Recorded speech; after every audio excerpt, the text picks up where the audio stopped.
Hey guys, welcome back to another video. I'm Brady Joker, and today we're finally gonna be doing another ranking video. We haven't ranked anything since I did Danny Boyle at the very start, or towards the beginning of 2024, so we're finally doing another one. Today we're gonna be doing a very special one. Today we're gonna be doing Denis Villeneuve. Now, I've been a very big Denis Villeneuve fan ever since I believe the first one I watched by him was Prisoners, so been a big fan. I think I watched that at the beginning of 2023, so I've been a fan for a while. By a while, I mean like almost 2 years only. But then again, that is kind of when I started only getting into movies, so whatever. No, I think the thing that sets Denis apart from every other filmmaker out there, especially working today, is the darkness of this man's movies. I have never seen a filmmaker, even older than he is, that are long and dead at this point, where nothing about his stories have any bit of glee or happiness in them.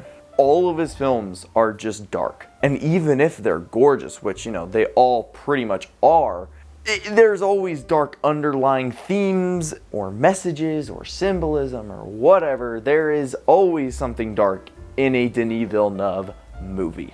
And that is what stands him out in my eyes. So, with the release of Dune Part 2 last year and it being my favorite movie of the year, if you didn't see that video, make sure to check out Top 10 Best Movies of 2024. Let's go ahead and rank Denis Villeneuve. So we're going to be starting with number 11. And number 11 is Maelstrom. I think that's how you pronounce it. This is Denis' sophomore effort here, his second movie. And, well, it's honestly a bit of a downgrade from his first movie, which is not really typical in a director's filmography. This film follows a woman's life spiraling out of control after a hit and run, and then she meets a mysterious man who gives her a chance at redemption. By the way, the whole thing is narrated by fish. I don't get the symbolism, if there is any. But yeah, the main thing about this movie that I didn't like was it was boring. The story did not hook me at all. Our main protagonist here, I just watched this movie, I can't even remember her name, is so boring and so forgettable and just so dull. This movie isn't even shot that well. I'd say this is the worst looking Denis film. I'd even say his debut film looks a lot better than this one. I don't know, I was kind of expecting to like this too for some reason, and then I was just so underwhelmed. In fact, I kind of was miserable throughout this movie. I would say this is the only thing that I think he's made that has really been bad, but you know, you can't win them all. And number 10, unsurprisingly, we have his actual debut film, August 32nd on Earth. Now, I do think that this is a pretty big jump up from his second movie, as I think this thing is shot beautifully. The amount of gorgeous establishing shots here of the landscape and the scenery, it's really good. I also really like the transitions between cuts. I think they're really well done, very unique, very quick cutted, so it makes the movie feel like a bit shorter than it is, and this movie's already pretty short. Where the movie loses me is the story. It is kind of a bizarre one in and of itself, but you know, it's in that like kind of second into the third act that really drops it for me. I was just very uninterested for the majority of that time. I think the two leads here do give solid enough performances, and the characters here are rather likable, and I do like a lot of their dialogue between each other, and their chemistry feels pretty natural. Fortunately, the story between the two of them just didn't really work for me. So with all that being said, I think this is a solid debut. It's not the worst thing in the world. It does get a little boring towards the end, and the ending line is really wild, but you know what? Not a bad time. Alright, number 9, we're going to go with Polytechnique.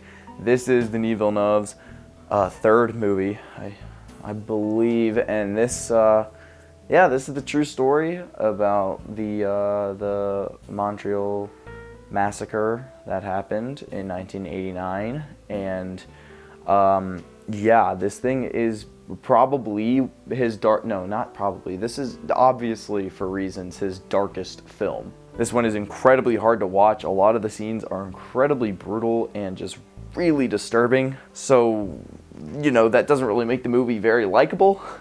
But then again, it's not really supposed to be. This is supposed to be a very in-depth look as to what happened that day and just show the brutality of it all, unfortunately. I do think, in a weird way, it is shot very well. Denis always has a keen eye for gorgeous shots with perfect framing, but yeah, this thing was just, it was hard to get through. And this would be the Denis film that I would rewatch the least for, again, obvious reasons. Alrighty, coming in at number 8, we have Sicario. This, yeah, this is a good movie. This is a solid film. It's, again, an absolutely gorgeous movie. I mean, the amount of landscape and scenery shots of, like, I'm assuming with, like, a drone or something is just like, wow, there's so many of them. I think literally my review on Letterboxd was referencing the amount of scenery shots that this movie gives you. It's, you know, they're all gorgeous, but wow, there's a lot of them. And yeah, this is just a really interesting story. I mean, at the core of it, it's a story of revenge. Which, you know, I'm always a big fan of revenge films. Where the movie falls a bit iffy with me is when that revenge story kind of gets intertwined with this whole drug raid storyline. I think it's a drug raid. It's been a while since I've seen it, and I don't particularly think this is one of his most memorable films, if that makes any sense. There's just other kind of crime thriller action movies that are pretty similar to this one. I mean, obviously it's very dark compared to some of the others, and that ending is insane, and Benicio del Toro gives such a memorable and unforgettable performance. He's easily the best part of this movie, and that ending is something else. But for the most part, that like second act is just very forgettable in my mind. That's really where the movie falls. I mean, while I was watching it, I was having a good time, but this movie didn't age with me as well as his other movies. But yeah, there's great things about it, but not one of my favorites. Okay, yep, number 7, we have Dune 1, okay? Boo this man! Okay, look, I understand that a ton of people love this movie, okay? I know so many people are loving it, and you know what? Maybe I should rewatch it because I haven't seen it since right before I watched Dune Part 2, which was almost a year ago. So if this list were to change off of rewatches, I think this would be the only placement that would possibly change, but even if it did, I don't think it would be much higher. Look, I had the exact same problem with Fellowship of the Ring. If you watch my Lord of the Rings video, you would know the first one is my least favorite just because the main purpose of it is world building. And I just particularly don't like world building movies all that much. I just leave feeling so unsatisfied. And that's how I felt after I watched this movie. When it got to the ending, I was like, oh, man. Well, can't wait to see Dune 2. But like, this was just kind of shallow in my eyes. But on the other side of it, this film is incredibly well shot. It's Dune, duh. The score is incredible, and all of the performances here are so incredible. Obviously, Chalamet is great, but Oscar Isaac, bro, he's just a gem in everything that man is in. I also really like Denis' direction in this film. Despite this story being so complex and complicated and convoluted, Denis is able to make it all make sense. That's what he's really good at in this movie. His direction, his story structure, it's all there to make a movie, but for me it just doesn't feel very complete. And that's just it's a me thing. That just seems to be a me problem because I feel like everyone loves this darn movie, but not me. Alrighty, number 6, we have Enemy. This is, his 2014 movie. This is a story about a man, a kind of mild-mannered guy He's not very happy all the time. He finds out about an actor who is literally, he looks just like him. He sounds just like him. He is him, basically. And then, yeah, it goes from there. While I don't think this is nowhere near his most entertaining film, because I think it's pretty slow throughout the majority of the movie. However, I think what got me to the end was the mystery of the whole thing. Denis is able to build up the suspense and the tension between these two characters really well, that it just drives me to want to know how everything is going to end. Speaking of that ending, I think there's more symbolism and deeper meanings in this film than in any other Denis Villeneuve movie. And that's saying a lot. Now, one of my main issues that I do have with this movie is an issue that I not only have with Denis films, but I think a large amount of people will critique his movies on, and that is the lack of humor in this, not only this movie, but pretty much all of his movies. I think he's one of the least funny directors out there. Like, if you want a good, like, even a dark comedy, just don't even look at Denis. I mean, he's just not a comedy writer. He focuses in on the darkness and the taboos of humans and their lives. It's just what he makes movies about.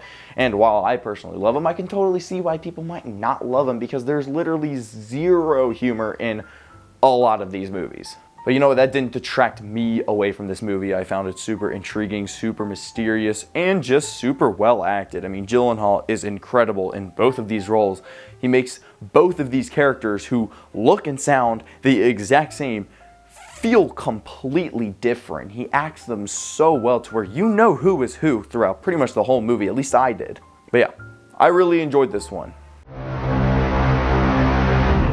Alright, breaking into the top 5, we have Blade Runner 2049. Now again, I feel like if I rewatch this, I might find a little bit more appreciation out of it. And this is also coming from somebody who didn't particularly love the original Blade Runner. I do really like 2049 though. This movie is insane.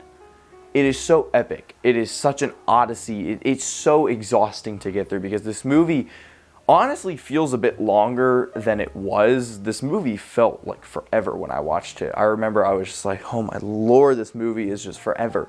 Which wasn't always a bad thing, because I was always really enjoying what I was seeing on screen, but man, this one felt forever. I also think Ryan Gosling gives possibly his best performance in here. I mean, there's so many things that he does and says that are just like, wow, that's crazy.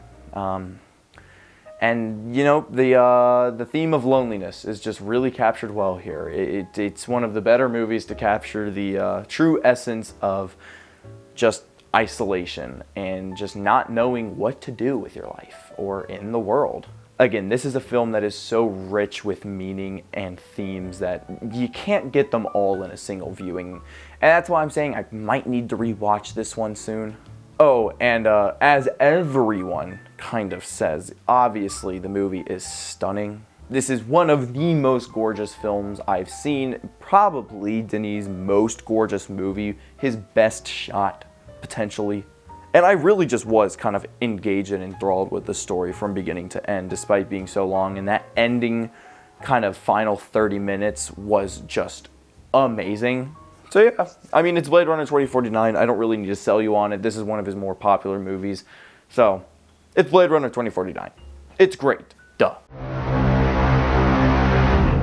Alrighty, number 4, Incendies. This is a bit of a tough one to talk about, mainly because it is, in my opinion, his most difficult to watch, other than Polytechnique. But Polytechnique is just out of the question, because that's obviously the darkest one to watch. But Incendies is his most...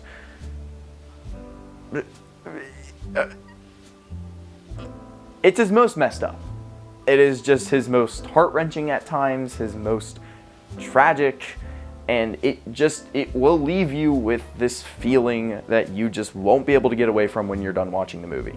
Because there I was wrapping it up. I was like, okay, how much longer? Okay, we got like 15, 20 minutes. Okay. I mean, I was really liking it. I was like, okay, this might be like, you know, a 4 out of 5. Like I liked it. Thought it was great. There were a couple dull moments that kind of unengaged me. However, I still thought it was a great time. And then ending made you rethink the entire movie, and just, oh, insane. 4.5 out of 5. I loved it.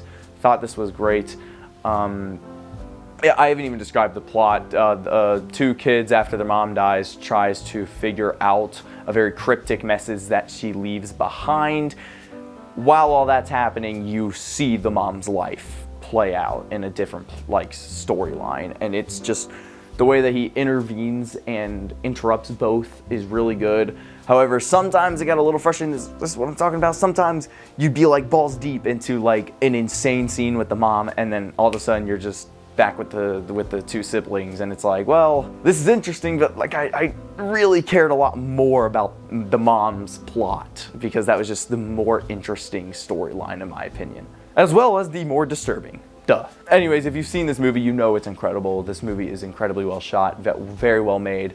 It's kind of not funny, but interesting that I think Denis peaked with the darkness of his films kind of towards the beginning, or the middle of his career. I mean, he did Polytechnique, he did this, then he did frickin' Prisoners, which we're getting to, and then Enemy. So he kind of just had like a 4-movie streak of like, this is the darkest stretch of movies a director has ever done, in my opinion. It's yeah. Watching the 4 of these like back to back to back to back would be insane. And you're a trooper if you do, but Incendies is incredible. It's very well loved for a reason. And number 3, we were just talking about it, that's Prisoners. Hugh Jackman and Jake Gyllenhaal gave 2 masterclass performances, especially Hugh Jackman in this. Wow. I mean, there's obviously the iconic scene, you know, where's my daughter? You know, it's great stuff. Paul Dano is also especially very uneasy in this one. He's very eerie to watch as you watch this mystery unfold. Speaking of, I'd say the only real issues I had with this movie is it was incredibly slow paced. And it's kind of slow paced in the way that I think Fight Club is really slow paced, where it's like so much happens in this 2.5 hour runtime to where it feels really long. Like one time I remember we paused the movie and I thought we had maybe like 30 minutes left, maybe even less than that, like maybe 20. And we had like an hour and 15, and I couldn't believe it. I was like, because I thought that we were wrapping up, I was like, I think this is where the movie could end. But no, once you get into that final act, it's just shock after twist after twist, and it is incredible. Another incredible ending as well. But yeah, another one with no humor. Man, this film is dark, and it hits hard for sure. I think this is just a movie that is very easily accessible to anybody. Even people who don't really love darker movies, I think they can still get something out of this. And so, I mean, my whole family loved this movie when we watched it, and so, you know, but you know what, I think it's great too, and I'd love to rewatch it. Oh my god, number 2 is Arrival. This movie absolutely floored me. Blew my socks off. I was not ready for this movie. I was like, I went into it thinking I was gonna like it because I'd heard great things about it, but I'm also not much of like an alien sci-fi guy. Like, I really don't like the Alien trilogy that much. I think the first one's all right. I think the second one's bad, and I think the third one's horrible. Sorry, hot take, like in the middle of this video. Anyways, so I wasn't expecting much going into this, but you know, it's Arrival. And then it just was like one of the most engaging, most interesting, like most thought-provoking films I've seen in a while. And then once that, you know, if you've seen it, you know what I'm talking about. Once that happens, that big shocker, blew my mind. Also, the score in this thing had me so floored. Oh my god, those violin like strings at that end. Oh my. Also, possibly Amy Adams' best performance. I don't know, she's kind of great in everything she's in, but this was a really good one. Another pretty humorless film though. Like they really tried with Jeremy Renner's character, but he just kind of wasn't that funny. But then again, that didn't really detract me from the movie because this movie's not meant to be funny. But yeah, if you haven't seen Arrival, man, go check it out. Just watch it. Just watch Arrival because, good Lord, it'll do things to you, man. It's Dune Part 2. It's Dune Part 2. You knew it was going to be Dune Part 2 before you clicked on this video. At least you should have, because it is easily Denis' best movie. Even with a film like this, which, you know, not only do I think is it his best looking, maybe other than 2049, it has the best score out of any Denis film. It has the best character work of any Denis film. Again, that's up in the air. But it's also his funniest movie. It is his funniest movie. I love it. Emotional beats hit hard. The action sequences are insane. The scene with Austin Butler in like the gladiator style pit. Oh my God, that scene is insane. And of course the ending fight scene. I mean, oh my God. I mean, like, edge of my seat. I was like, oh my God, what's gonna happen? Oh my God. It's so good. There's just so many scenes here that just gave me chills.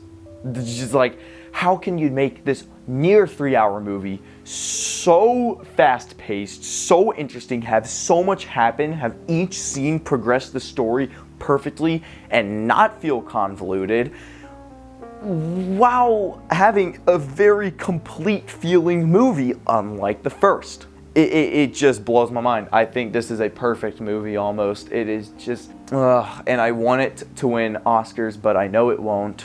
And I'm very sad about that, but you know what, it's whatever. I love Dune Part 2, and it is easily my favorite Denis Villeneuve movie. Alrighty, and that is my ranking of all of Denis Villeneuve's movies. If you've seen them or seen a lot of them, drop your rankings down in the comments below. I'd love to read them, and I'll comment, or I won't respond maybe, but you know, I'll heart them because I always do that. But yeah, hope you guys enjoyed this video. Hope it doesn't make you too mad, but yeah. Make sure you guys like and subscribe if you enjoy the video or not. I don't care. I'm not your dad. And yeah, hope you guys are gonna have a great rest of your day, evening, or night, wherever you're watching this. I'll see you guys in the next video. Peace.